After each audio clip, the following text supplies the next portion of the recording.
أعوذ بالله من الشيطان الرجيم بسم الله الرحمن الرحيم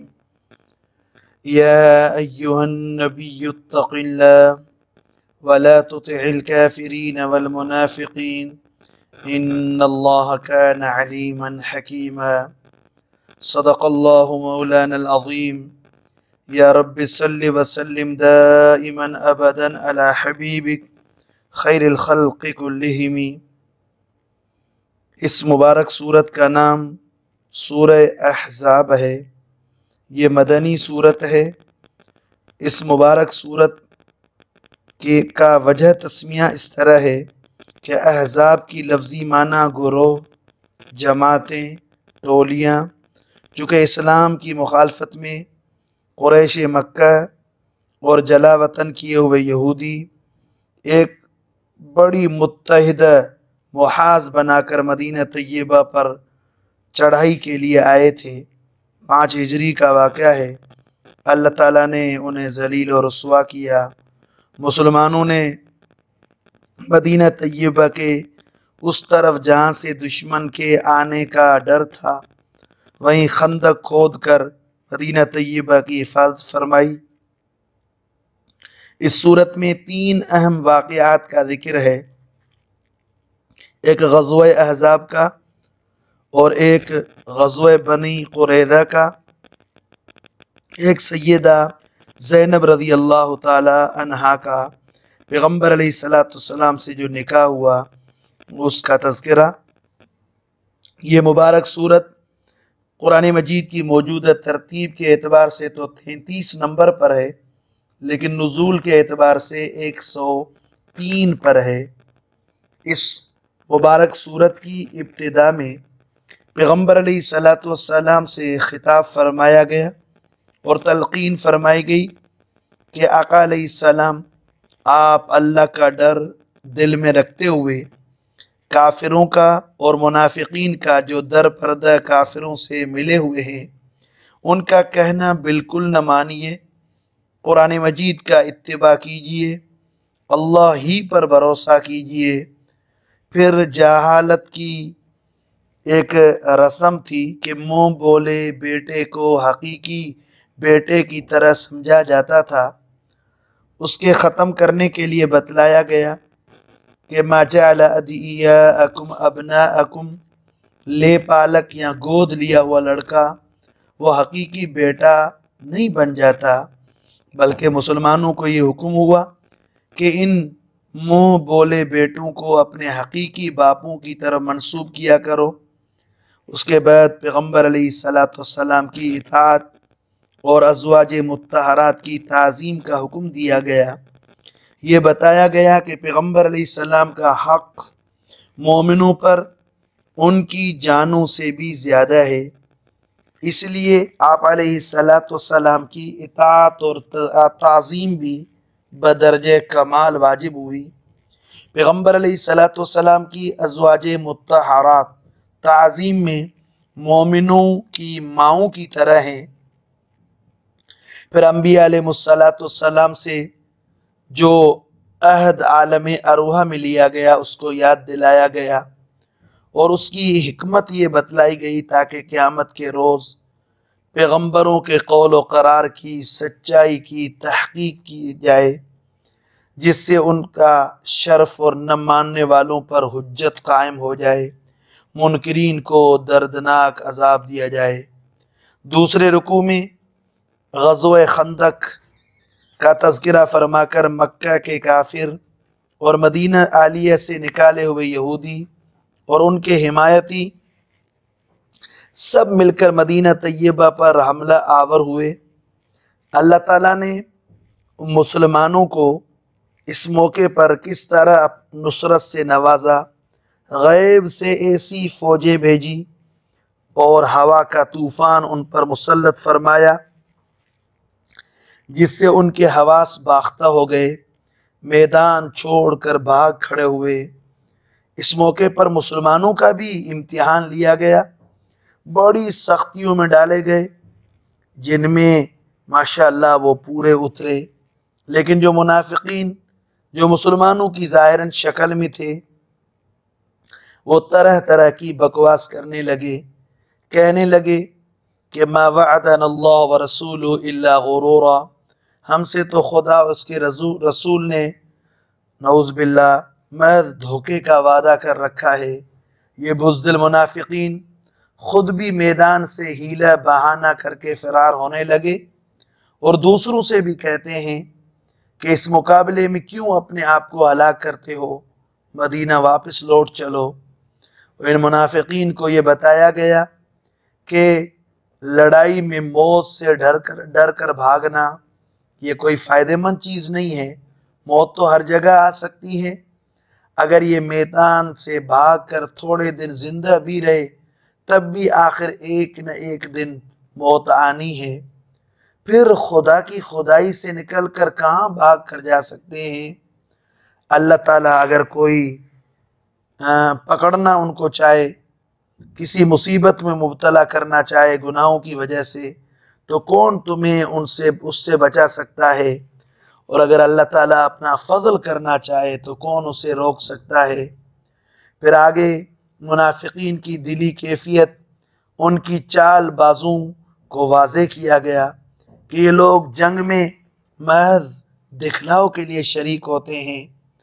اور خدا نخواستہ اگر کہیں پھنس جائے تو خوف اور بزدلی سے ان کی کیفیت یہ ہوتی ہے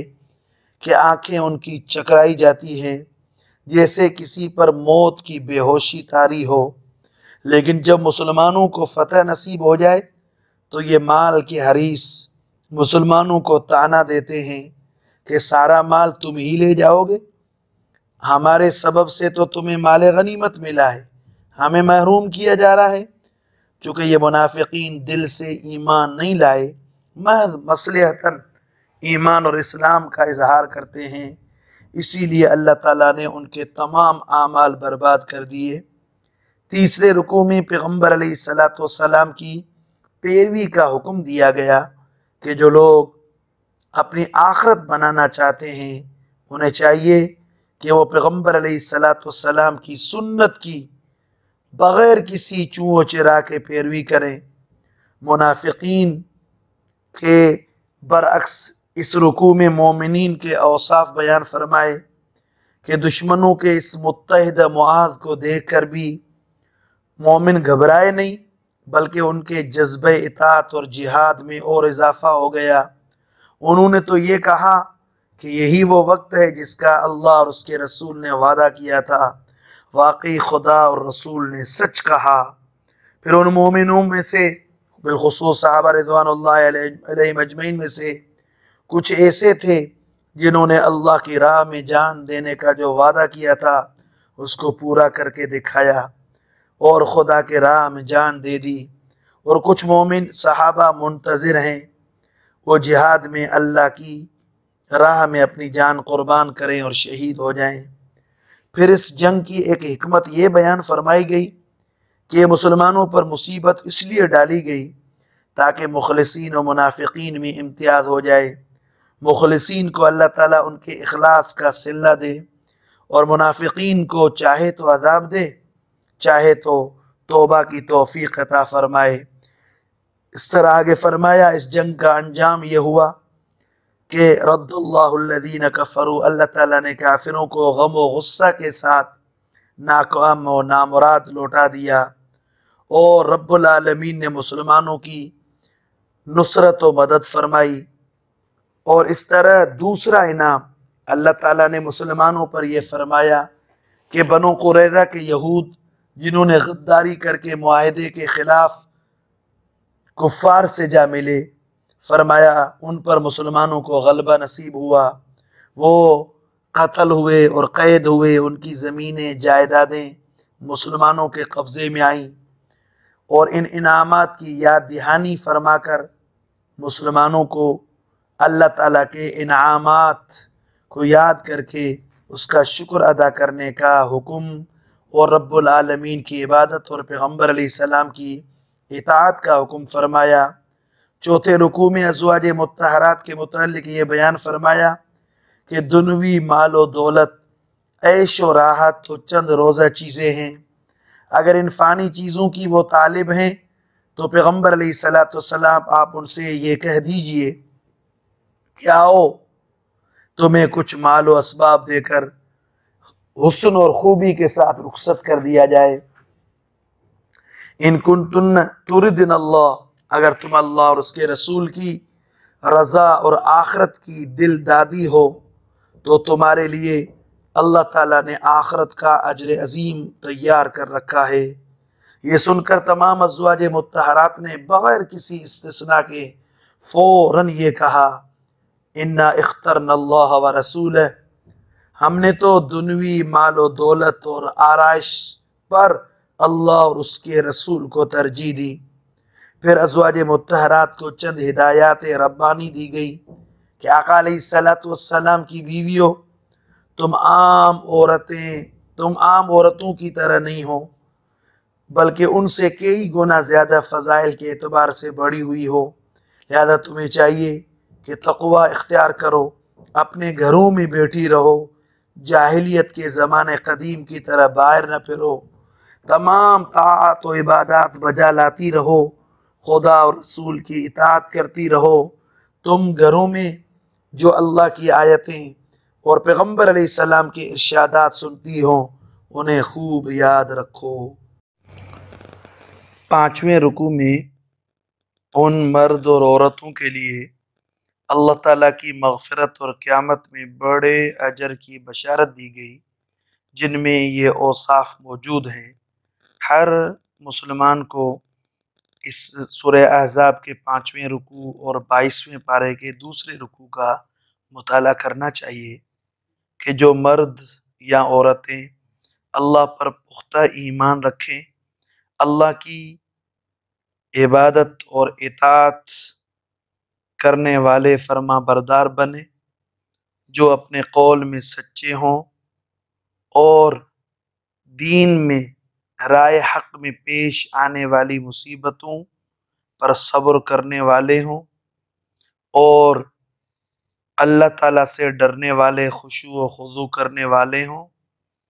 اور صدقہ و خیرات کرتے رہتے ہوں اور روزے کے پابند ہوں، جو اپنے شرمگاہوں کے محافظ ہوں، یعنی زنا وغیرہ سے دور ہوں، اللہ تعالیٰ کو کثرت کے ساتھ یاد کرنے والے ہوں. پھر آگے یہ تعلیم دی گئی کہ کسی مومن مرد یا مومن عورت کا یہ کام نہیں کہ وہ اللہ اور اس کے رسول کے حکم مل جانے کے بعد اسے کرنے یا نہ کرنے میں اپنا کوئی اختیار سمجھے، نہیں بلکہ اس کا ماننا واجب ہے. جو کوئی اللہ اور اس کے رسول کا کہنا نہ مانے تو وہ صاف گمراہی کے اندر ہے. اس کے بعد زید رضی اللہ تعالیٰ عنہ کا واقعہ ذکر کیا گیا کہ پیغمبر علیہ السلام نے اپنی پھوپھی زاد بہن کا نکاح حضرت زید رضی اللہ تعالیٰ عنہ سے کیا، لیکن دونوں کے مزاج مختلف تھے اور آئے دن زید رضی اللہ تعالیٰ عنہ شکایت لے کر آتے. پیغمبر علیہ السلام انہیں سمجھاتے کہ بھئی طلاق نہیں دینی، نبھانا ہے. لیکن بہرحال جب نبھانے کی کوئی صورت نہیں بنی تو بالآخر انہوں نے طلاق دے دی. تو اللہ تعالیٰ نے جاہلیت کی ایک رسم جس کو توڑنا تھا کہ منہ بولا بیٹا حقیقی بیٹا نہیں بن جاتا، لہذا اس کی بیوی سگی بہو نہیں بن جاتی. اس لیے اللہ تعالیٰ نے پیغمبر علیہ السلام کو حکم دیا کہ زوجنا کہا، ہم نے آپ کا نکاح سیدہ زینب رضی اللہ تعالی عنہا سے کر دیا. اس پر منافقین نے تانے دینا شروع کیے تو اس کا جواب دیا گیا کہ یہ کام تو آپ علیہ السلام نے اللہ تعالیٰ کے حکم سے کیا ہے، لہذا کسی کو آپ علیہ السلام پر تانے کا حق نہیں. دوسرا یہ جواب دیا گیا کہ پیغمبر علیہ السلام مردوں میں سے کسی کے بھی حقیقی باپ نہیں، نہ حضرت زید رضی اللہ تعالیٰ عنہ کے نہ کسی اور کے. پھر بیٹے کی بہو سے، بیوی سے یعنی بہو سے شادی کرنے کا سوال ہی نہیں ہے. آپ علیہ السلام تو اللہ کے رسول ہیں، خاتم النبیین ہیں، نبوت کا دروازہ اب بند ہو چکا ہے. آپ علیہ السلام کے بعد کوئی نبی نہیں آنے والا. لہذا یہ جاہلیت کی رسم پیغمبر علیہ السلام کے ذریعے توڑی گئی۔ چھٹے رکوع میں مسلمانوں کو اللہ تعالیٰ کے ذکر میں صبح و شام تسبیح و پاکی میں مشغول رہنے کا حکم دیا گیا۔ پھر پیغمبر علیہ السلام کی حیثیت کو ظاہر فرمایا گیا کہ آپ نیک کام کرنے والے، لوگوں کو خوشخبری دینے والے اور بدکاروں کو جہنم سے ڈرانے والے، اور پھر قیامت میں آپ لوگوں پر گواہی دینے والے۔ اللہ تعالیٰ نے آپ کو ہدایت کا ایک روشن چراغ بنا کر بھیجا۔ اس کے بعد ایک مسئلہ کہ کوئی شخص اگر رخصتی سے پہلے اپنی بیوی کو طلاق دے دے تو عورت کو عدت کی ضرورت نہیں ہے۔ پھر آگے پیغمبر علیہ السلام کے نکاح کے متعلق چند خصوصیات بیان فرمائیں اور ازواج مطہرات کے بارے میں فرمایا کہ پیغمبر علیہ السلام کو پورا اختیار ہے، آپ ازواج مطہرات کو جس طرح رکھیں اور جو چاہیں وہ دیں، اس پر سب راضی رہیں گی۔ ساتویں رکوع میں مسلمانوں کو ایسی باتوں سے روکا گیا جس سے پیغمبر علیہ السلام کو تکلیف ہو، مثلا کھانے پر بلائے جائیں تو پہلے سے نہ جا بیٹھیں، اور جب کھا چکیں تو فوراً منتشر ہو جائیں، وہاں جم کر نہ بیٹھیں۔ یہ باتیں پیغمبر علیہ السلام کے لیے تکلیف دہ ہیں۔ پھر حکم دیا گیا کہ ازواج مطہرات غیر مردوں سے پردہ کریں۔ ازواج مطہرات سے جب کوئی چیز مانگنے کی ضرورت پڑے تو پردے کے پیچھے سے مانگا کریں، اور ازواج مطہرات کو تعظیم و تکریم میں ماں کے برابر قرار دیا گیا۔ پھر فرمایا جو ان کے قریبی رشتہ دار ہیں، محرم ہیں، باپ، بیٹے، بھائی، بھتیجے، بھانجے، دین شریک عورتیں اور ان کی لونڈیاں، ان کے سامنے آنے میں کوئی پردہ نہیں ہے۔ پھر پیغمبر علیہ السلام پر درود بھیجنے کا حکم مسلمانوں کو دیا گیا اور وعید سنائی گئی جو لوگ اللہ اور اس کے رسول کو ایذا دیتے ہیں ان پر اللہ تعالیٰ نے دنیا اور آخرت دونوں جہانوں میں لعنت کی ہے، اور جو مومنین مرد اور عورتوں کو ایذا دیتے ہیں فرمایا یہ صریح گناہ کا ارتکاب کر رہے ہیں۔ آٹھویں رکوع میں پیغمبر علیہ السلام کے گھر والوں کو، تمام مسلمان عورتوں کو باہر نکلتے وقت پردے کا حکم دیا گیا۔ جب بھی کبھی ضرورت سے باہر جانا ہو تو چادر سے اپنا بدن ڈھانپ لیا کریں، چہروں پر بھی چادر یعنی گھونگھٹ کر لیا کریں۔ یہود اور منافقین جو بظاہر مسلمان بنے ہوئے تھے مگر در پردہ وہ مسلمانوں کے مخالف تھے، انہیں وعید سنائی گئی اور فرمایا اگر یہ اپنی حرکتوں سے باز نہ آئیں اور مسلمانوں میں جھوٹی خبریں پھیلانے سے نہ رکیں تو انہیں مدینہ عالیہ سے جلا وطن کیا جائے۔ پھر اللہ اور اس کے رسول کی نافرمانی اور سرکشی کرنے والوں کو وعید سنائی گئی کہ جب قیامت کے دن وہ جہنم میں ڈالے جائیں گے، وہاں کی مصیبت کو دیکھ کر کہیں گے کاش دنیا میں ہم نے اللہ اور اس کے رسول کی اطاعت کی ہوتی اور ان کا کہنا مانا ہوتا تو یہ برا دن دیکھنا نہ پڑتا۔ اپنے سرداروں اور بڑوں کو جن کا یہ کہنا مان کر گمراہ ہوئے تھے ان پر الزام لگاتے ہوئے فریاد کریں گے کہ انہیں دگنا عذاب دیا جائے کیونکہ ہمیں بھی انہی لوگوں نے گمراہ کیا۔ 90 رکوع میں مسلمانوں کو حکم دیا گیا تم یہودیوں کی طرح کوئی ایسا کام نہ کرنا جس سے پیغمبر علیہ السلام کو تکلیف ہو، اللہ سے ڈرتے رہنا، کوئی کام اللہ اور اس کے رسول کی مرضی کے خلاف نہ ہو، اور اکثر مفاسد کا تعلق زبان سے ہے تو فرمایا کہ زبان پر کنٹرول کرنا، سچی اور سیدھی بات منہ سے نکالنا۔ جو لوگ اللہ اور اس کے رسول کا کہنا مانیں ان کے لیے بڑی کامیابی ہے۔ آخر میں فرمایا کہ انسانوں کو احکام الہیہ کی امانت کی ذمہ داری کا جو عظیم بار کا مکلف بنایا گیا، جس بوجھ کو اٹھانے سے زمین و آسمان اور پہاڑ بھی گھبرا گئے۔ فرمایا کہ اس ذمہ داری کو کس طرح وہ مسلمان جو ہے انسان ادا کر رہا ہے، ہر وقت اسے اس کی فکر ہونی چاہیے۔ پھر فرمایا کفار و مشرکین و منافقین جو احکام الہیہ کی اعوذ باللہ کوئی پرواہ نہیں کر رہے، اس امانت الہی کا حق ادا نہیں کر رہے، انہیں سخت سزا دی جائے گی۔ اور جو مومن اللہ اور اس کے رسول کی اطاعت کرتے ہوئے اس امانت الہیہ کا حق ادا کر رہے ہیں، ان پر اللہ تعالی رحمت و انعامات فرمائیں گے۔ اگر مخالفت کے بعد بھی کوئی باز آ جائے، مومنین کے گروہ میں شامل ہو جائے، اللہ تعالی معاف کرنے والے ہیں، وہ غفور الرحیم ہیں۔